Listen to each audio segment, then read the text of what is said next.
구원파에 대해서 들어보셨죠?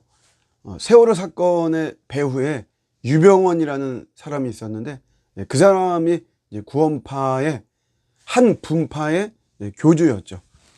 그리고 더 대표적인 인물이 박옥수라고 하는 인물입니다.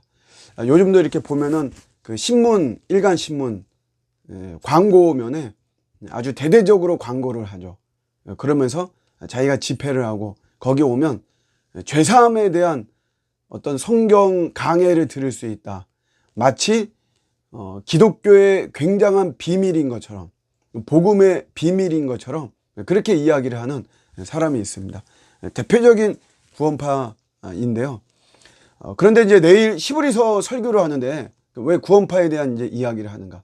내일 본문에 보면 젖을 먹는 사람과 단단한 음식을 먹는 사람에 대한 이야기가 나와요. 히브리서 독자들에게 단단한 음식을 먹어야지 왜 젖을 먹는 유아처럼 그렇게 살아가느냐, 이제 그런 책망과 단단한 음식을 먹어야 된다라고 하는 권면이 나오거든요. 근데 이 말은 뭐냐면 지식적인 것을 이야기하는 것은 아니고 우리 살아가는 삶의 모습을 말합니다. 말씀대로 사는 거예요. 말씀대로 단단한 음식을 먹는 사람, 내가 어려움이 있어도 말씀대로 살아가는 것, 그거를 이야기를 하는 건데, 그게 말하자면 성화를 말하는 것입니다. 이 성화를 무시한다면 바른 복음이 아니에요. 성화를 무시하는 대표적 이단이 있는데 그게 구원파입니다. 그래서 구원파의 이단성을 제가 잠깐 영상으로 여러분들에게 설명을 하는 것입니다. 구원은 이제 두 가지가 균형을 이루어야만 됩니다. 뭐냐 하면 칭의와 성화라고 하는 이 두 가지죠. 예수님의 십자가의 피를 우리가 믿음으로 말미암아 하나님께서 우리를 의롭다라고 칭해 주셨어요. 그게 칭의입니다. 그리고 칭해받은 우리는 하나님의 말씀과 성령님의 인도하심에 의해서 거룩한 삶을 살아가야 돼요. 말씀에 근접한 삶을 살아가야만 되죠. 이 두 가지가 같이 가야만 됩니다. 성화 없이 칭의만 강조한다. 이것도 잘못이고요. 칭의 없이 성화만 강조한다.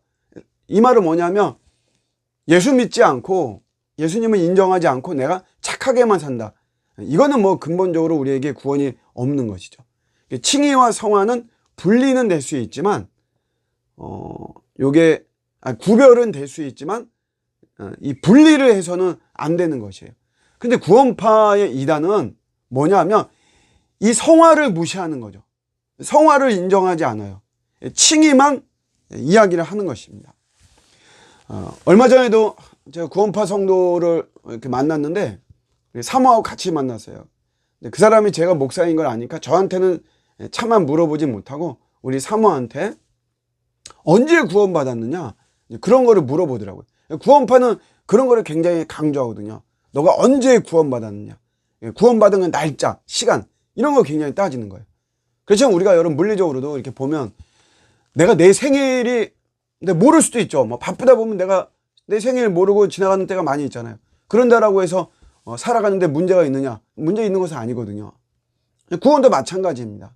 구원도 어떤 소위 말하는 화끈한 구원이 있을 수도 있고 내가 언제 거듭나고 내가 눈물 콧물 흘리고 이런 거 있을 수도 있고 그러지 않고 점진적인 속에서 나도 모르게 내 안에 그리스도의 영이 들어와서 내가 구원받고 이런 게 많이 있거든요. 근데 그런 사람들을 노리는 거죠. 여러분들도 한번 제가 지금 질문하면 한번 대답을 어떻게 하실 수 있으신지, 언제 구원받았느냐, 그런 게 잘 모르면 그게 정확한 구원이라고 할 수는 없다. 뭐 이런 식으로 이제 나오는 것이 구원파입니다. 칭의만 굉장히 강조하는 거예요. 그래서 구원파는 회개를 강조하지 않습니다. 회개를 언급하지 않아요. 그 이유가 뭐냐면 어차피 이 세상은 죄로 물들어져 있고 죄와의 연대 속에서 우리가 살아가고 있는데 자꾸 회개하라고 이야기한다면 오히려 죄책감만 쌓이는 것이다. 어차피 나가면 월요일부터 토요일까지 나가면 세상 속에서 죄를 짓는 건데 그 뭐하러 자꾸 죄를 이야기하면서 회개를 하라고 하느냐, 이제 이렇게 이야기를 하는 거죠. 착하게 살라고 하는 거는 결국은 죄책감만 주는 것이다. 성화를 강조하는 거는 죄책감만 주는 것이다라고 하는 것이에요. 성도들은 그런 것보다도 예수 그리스도의 십자가의 피로 죄 씻음 받는 것, 죄 사함 받는 이 칭의가 중요하다라고 하는 것을 중요하다고 강조합니다. 그래서 그들은 집회를 통해, 예배라고 말하지 않아요. 집회를 통해서 죄 사함의 말씀을 들으면서 칭의돼야 된다라고 이야기합니다. 일주일 동안 세상에 나가서 어차피 죄와 더불어 있기 때문에 이렇게 주일날 자기네 집회소에 와서 예배를 드리면서 칭의의 말씀을 듣고 죄사함 받는 것이 중요하다는 거죠. 그러니까 마치 얼음이 실온에 노출이 되면 자동적으로 얼음이 녹잖아요. 그런 것처럼 그렇게 집회소에 와서 말씀을 듣고 그러면서 죄사함의 죄가 녹는 이제 그런 거죠. 이치가 죄사함의 이런 말씀을 듣고 이게 중요하다라고 이야기를 하는 것이에요.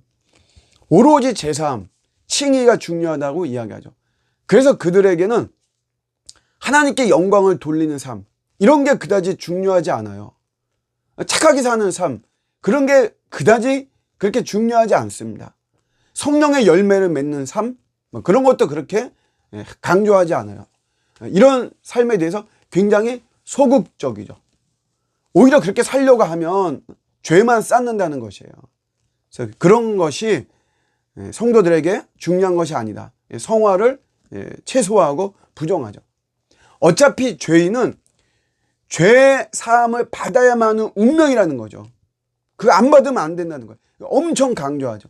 틀린 말은 아니에요. 그렇지만 그게 또 전부는 아니죠. 바울이 회심할 때 다메섹 도상에서 두 가지를 질문했어요. 하나는 당신 누구십니까? 그랬죠. 그 예수님 누구십니까? 이 말은 결국 나는 예수님 당신의 피로 제사함을 받아야 되는 자입니다 라고 하는 어떤 칭의의 모습을 이야기하는 거죠. 그런데 이어서 바로 질문이 뭐냐면 제가 무엇을 해야 됩니까? 이거죠. 우리가 어떻게 살아야 되느냐? 성화의 문제, 사명이자 성화의 문제에 대해서 질문을 한 것입니다. 그러니까 여러분, 우리 칭의와 성화는 두 가지가 같이 가야만 되는 거예요. 그래서 구원파는 다른 교회 가서 예배 드리지 마라. 기존에 우리 이런 복음적인 교회 가서 예배 드리지 말라고 이야기를 하는 거죠. 성화에 대한 것을 우리 이야기하니까 그런 거에 대한 접촉을 금지시키는 거예요. 그러니까 자기들 그 집회를 주기적으로 하는 것이고 거기에 와서 주기적으로 그 제사함에 대한 그 죄 씻음을 주기적으로 이제 받는 거죠. 얼음이 녹듯이 아까 말했듯이 말씀을 통해서 우리의 죄가 녹아지게 되고 그러면서 칭의를 받는 것이고 원래 우리는 복음은 딱 한 번의 칭의를 이야기를 하는 거죠. 뭐 그들도 말은 그렇게 합니다. 그렇지만 성화로는 더 이상 나가지를 않는 것이죠. 그래서 이단들이 다 그렇듯이 자기네들의 집회만 강조하고 그 집회를 통해서 교주의 신념을 주입을 하죠. 그러면서 세상 속에서 뭐 살아가는 이런 거를 그렇게 많이 강조하지 않아요. 그러다 보니까 생존의 문제가 있죠. 생계의 문제가 있고. 그러니까 이제 그들은 자기들 어떤 사업체 같은 거를 만드는 거예요. 그래서 뭐 유병원도 세모 유람선 같은 거 만들고 박옥수도 또별이라고 하는 뭐 희한한 거 하나 뭐 상품 만들어 가지고 그거 뭐 이렇게 뭐 판매도 하고 뭐 그러는 것이죠. 그렇게. 여러분 기억하십시오. 구원파는 왜 이단인가? 칭의만, 죄사함만, 그것만 강조하는 것이고. 그러나 우리는 그렇게 죄사함 받은 이후에 성화의 삶으로 나가야만 되는 것이다. 구원파는 그거를 부정하는 것이다. 그래서 이단이다. 절름발이 복음일 뿐이다. 바른 복음은 아닌 것이죠. 구원파의 이단에 대해서 간략하게 살펴봤습니다. 감사합니다.